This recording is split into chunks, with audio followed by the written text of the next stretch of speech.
I was barely out of the parking lot before the panic set in. It felt like I'd been fired, just like that. No warning, no second chance. My student loan balance still hung over me like a bad tattoo. 70 grand from my MBA in international trade, and I'd only shaved a few thousand off. Trentworth had been my main income. But the tutoring gigs, that was how I kept food in the fridge and paid rent on time. 8 months earlier, desperate for side money, I started scrolling through premium listings, private Mandarin tutoring, $350 a session. One of them stood out. No name, just JW listed in an exclusive neighborhood in Bethesda. Sessions were confidential. Client wanted full fluency in 6 months. Seemed shady at first. But that kind of money, I clicked. I used my middle name, Cal Morgan, and kept it clean. No resume, no work history. Just said I was a language coach with experience in business Mandarin. I shaved, wore a neutral blazer, left my Trentworth badge in the glove box, and drove into the gated community like I belonged there. A housekeeper led me through the back entrance, not the garage. Not the front door, the back gate, like I was a gardener. She met me in a marble tile parlor, scrolling her phone, wearing white silk and zero patience. "I'm Joe," she said, not looking up. "You'll make me fluent, or I'll find someone else." I said nothing, just nodded and pulled out my laptop. From the first 5 minutes, I knew she was toast. Couldn't pronounce ni hao without twisting her whole mouth around it like it was a foreign object. Mixed up X-Zan and Jing snapped when I corrected her tones. "What's the point of all these squiggles?" she muttered once. "Can't we just do it the way Rosetta Stone does?" I stared at her. "No, you hired a human for a reason." She rolled her eyes and waved me off like a waiter. Every session, she found something else to complain about. "You're 5 minutes early. That's annoying. Don't park in front of the gate. Use the guest entrance on the side. Bring your own coffee next time. I'm not a barista." I bit my tongue through every one of them. $700 a week. That's what I told myself. She was all business, no small talk, no curiosity. Just barked out words from a sheet, demanding I explain them like a dictionary. She wasn't absorbing anything. She was memorizing sounds. Half the time, I felt more like a prop than a tutor. Still, I kept showing up, because the money hit my account every Friday like clockwork. She never mentioned her last name, never said what she did for work. I didn't ask, didn't care. She wanted to stay anonymous, fine by me. I'd worked with wealthy weirdos before, but I started to suspect something was off when her sessions got more intense. She started asking how to say things like investment structure, cross-border licensing, pre-market agreement, real business terms, and she was desperate to get them right. "You're not going to let me embarrass myself, right?" she asked once, halfway through a drill. I gave her a look. "This isn't karaoke. You're going to have to understand what you're saying." Out of curiosity, I asked one day, "Why the 6-month rush?" She looked up from her notes, smirking. "Because I'm going to walk into a room full of Chinese investors and pitch a multi-million-dollar deal without a translator. That's the goal. And you're doing that. Why?" She shrugged. "Because I can. And because people need to be reminded I'm more than just a trophy wife." That was the only time she ever hinted at who she really was. I should have connected the dots then. JW gated mansion, endless cash, a voice that expected obedience. But I didn't.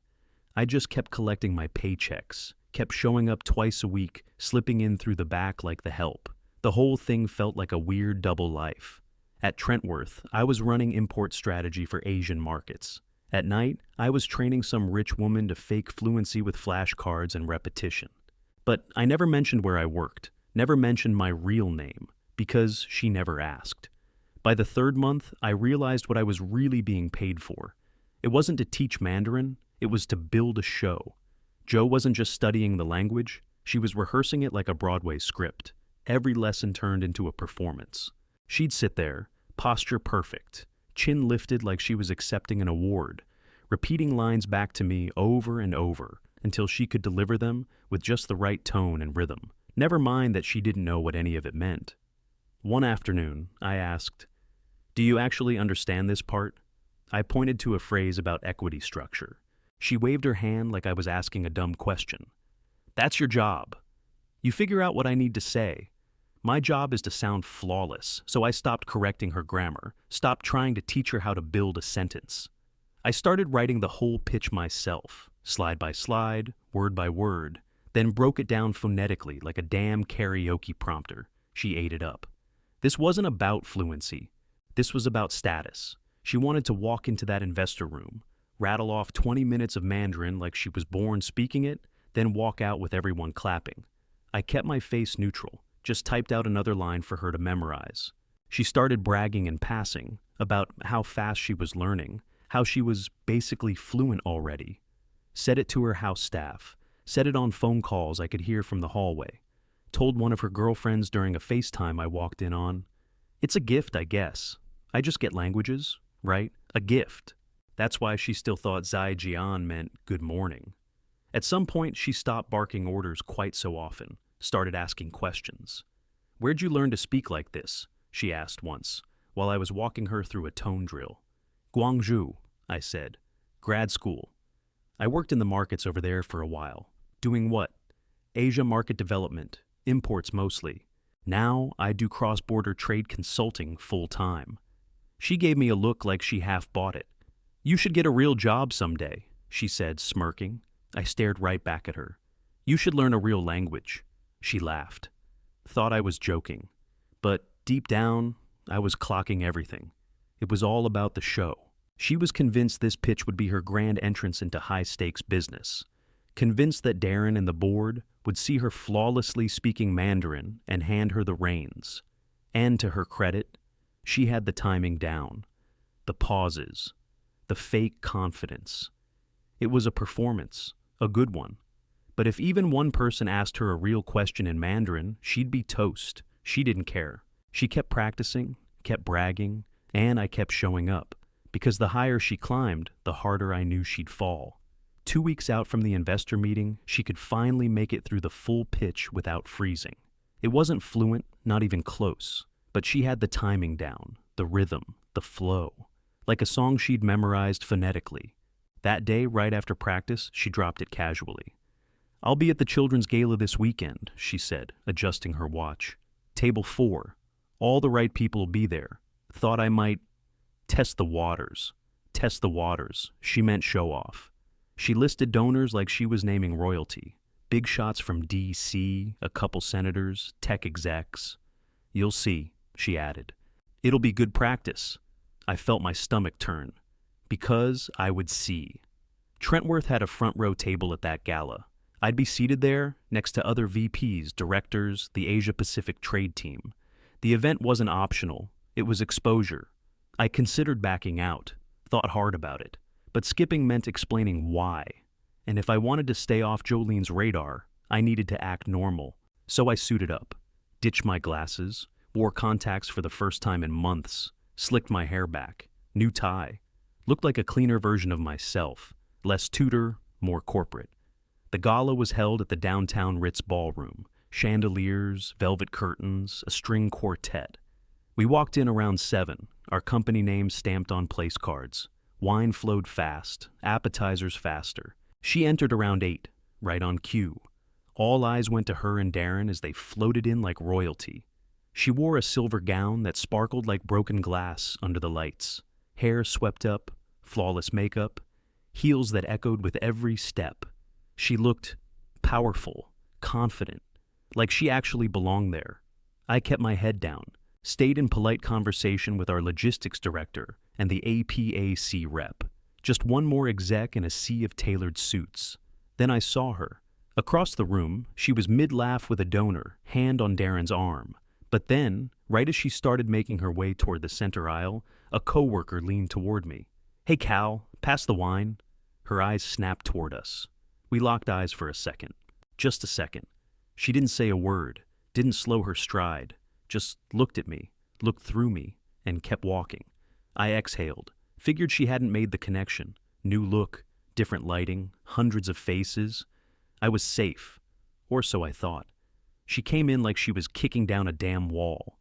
I'd barely stepped into my office, coat still on, laptop still zipped, when the door flung open and Jolene stormed in, heels slicing across the floor, eyes locked on me like she was aiming to kill. "You smug little fool!" she hissed, slamming the door behind her. I didn't move, just stared. "You think you're clever?"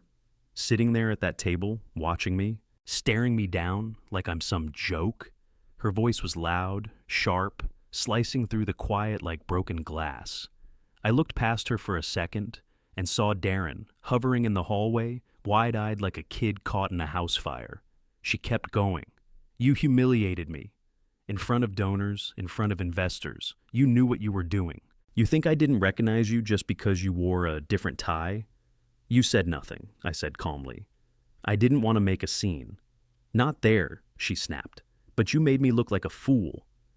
I should have you blacklisted, I crossed my arms. Because I sat through dinner and minded my business? You smirked at me. No, I passed the wine. She scoffed, turned toward the door, and barked, "Fix this." Darren walked in, closing it behind him, clearly trying not to look at either of us. She's furious, he said quietly. Thinks you did it on purpose. Says you embarrassed her in front of potential investors. I can't have this kind of drama.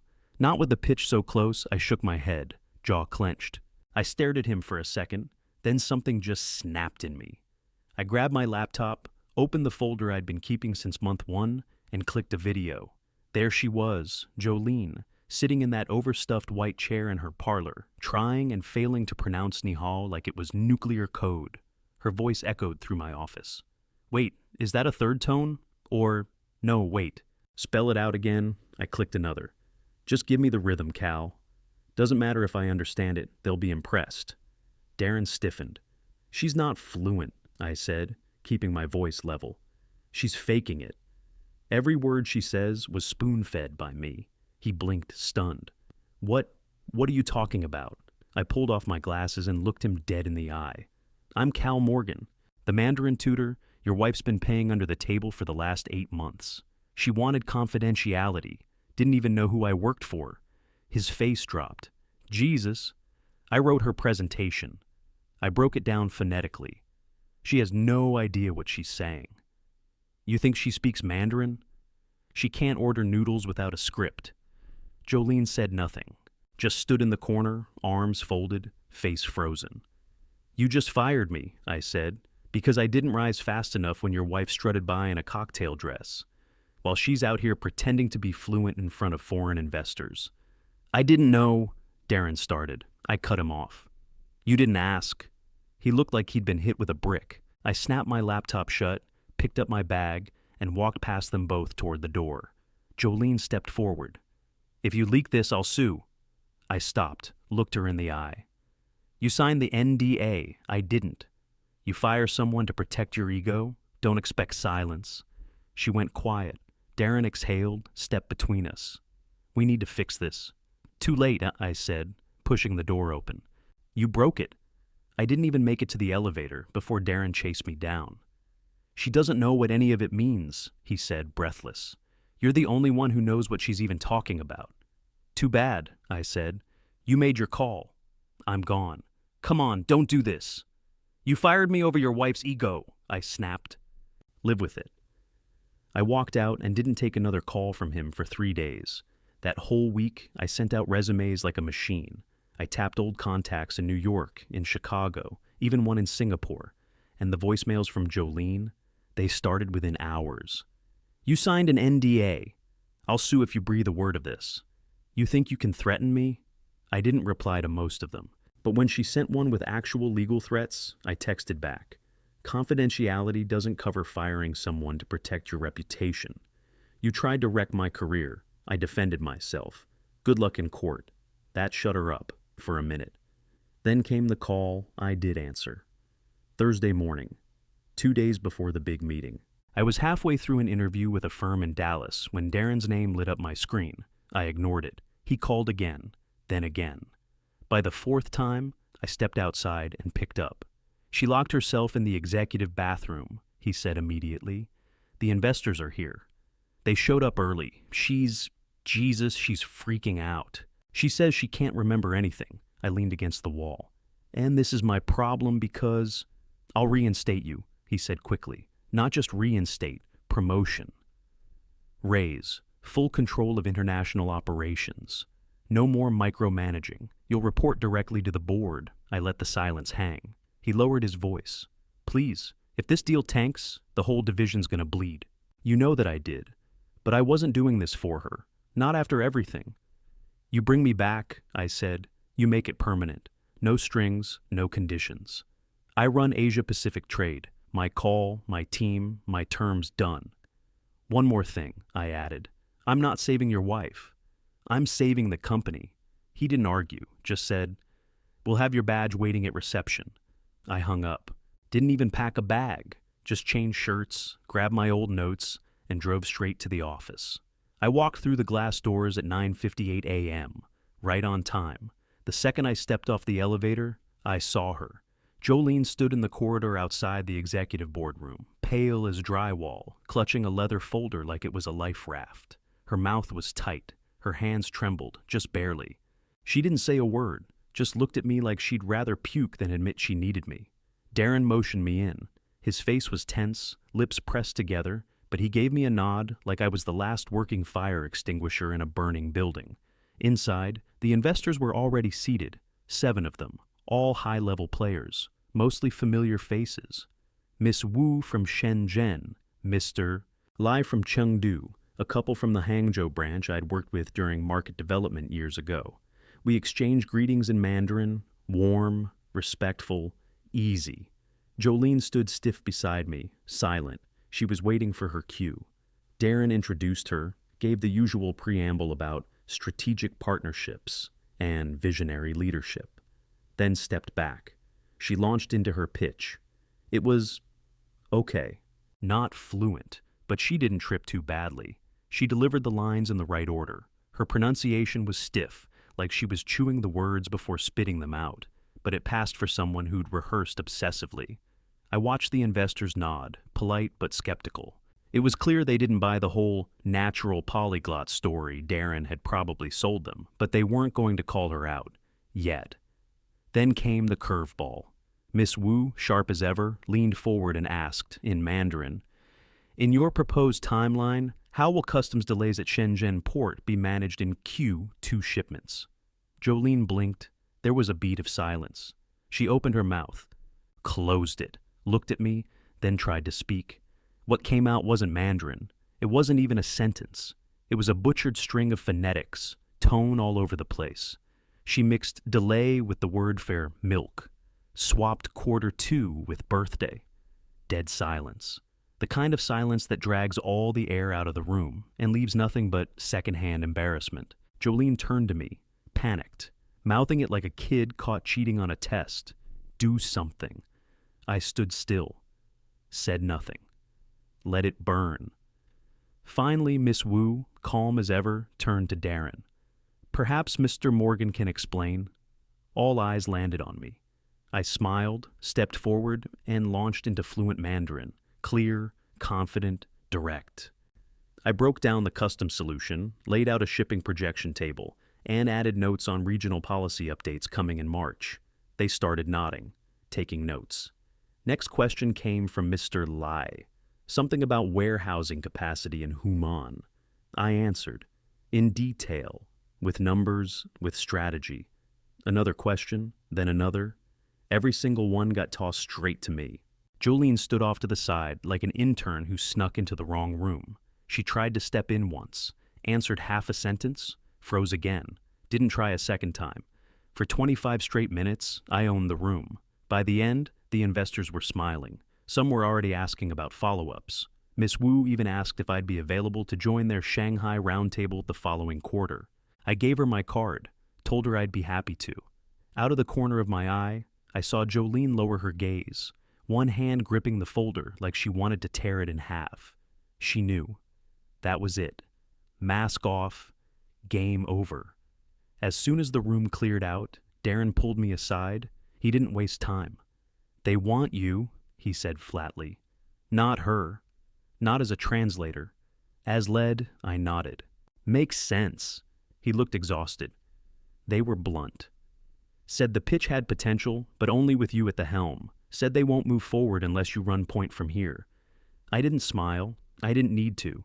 Jolene tried to claw it back right then and there, claimed the entire presentation was rehearsed, that I sabotaged her by refusing to step in sooner, said I'd thrown her off on purpose.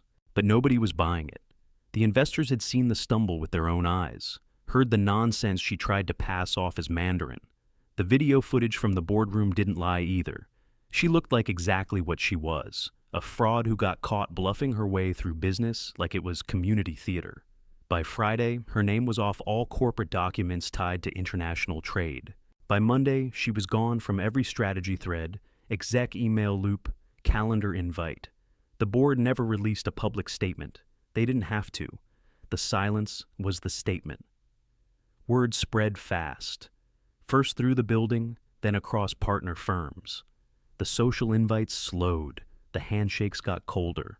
A couple weeks later, I heard she'd been dropped from a private investment group she used to host at her home. Unofficial blacklisting. Classic D.C. Then Darren called again. This time, he didn't grovel, just laid it out. Vice President of International Business Development, he said. Full control, bigger budget, no red tape. You'd be reporting directly to the board. What's the catch? I asked. There isn't one? There is, I said. Let me guess. Apology letter too? There was a pause. It's already been written. I didn't say yes right away. I let it sit overnight. The next morning, I sent my terms over. I didn't want a corner office. I didn't care about stock options. What I wanted was simple. No more executive spouses meddling in hiring or firing. Ever. He agreed within the hour. 6 months later, I closed the China deal for $68 million. Clean, fast. No phonetic coaching, no performance art. Just strategy, numbers, and real negotiation. We broke into 2 new provinces, landed logistics contracts through 3 ports, and locked in our best distribution rate in company history. And Jolene? Nowhere. She never stepped foot back in the building. Never showed up at another gala. Her name stopped coming up in meetings, even inside conversations. She went radio silent, vanished like smoke. The last I heard, she was taking Spanish lessons. I didn't laugh, didn't care. I was already planning our next move in Taiwan. 8 months later, Darren showed up at my door again, this time with a folder in hand and a look that said he'd already made peace with whatever I was about to say. The board's impressed, he said. They want to create a new role, Senior Vice President of Global Operations. I leaned back. That puts me above you. He didn't flinch. Yes, it does. I didn't shake his hand, didn't thank him. Just stood up, took the folder, and said, then let's do it. My new office was 2 floors up, corner view, no shared walls. Full autonomy over international strategy. Budget, personnel, expansion, mind to control. I rebuilt the entire division from the ground up, fired the slackers, promoted the quiet workhorses, scrapped every half-baked project Darren had rubber-stamped to keep Jolene entertained. She never reached out, never looked me in the eye in passing, not that we ever crossed paths again, which was perfect. By then, her story had made the rounds. The fake Mandarin fluency, the gala meltdown, the pitch crash and burn.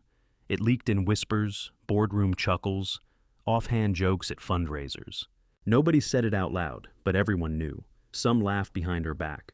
Others tried to act sympathetic. She got in over her head, one exec's wife said at a networking event. I just nodded, didn't say a word. I didn't feel bad, not even for a second. She did it to herself. She thought she could come into my office, swing her status around, and end my career because I didn't grovel at a charity dinner. What she didn't know was, I'd already earned my place. The kind of respect you can't fake. The kind that sticks even when someone tries to cut you out of your own job. You can buy a designer dress. You can wear diamonds to a boardroom. You can marry power and sit next to it at black tie galas. But you can't fake competence. And when the mask slips, when you crash in front of people who actually matter, there's no getting it back. Jolene thought she was untouchable. That being feared meant she was respected. She was wrong. I didn't have to ruin her. I just had to stand still and let her speak.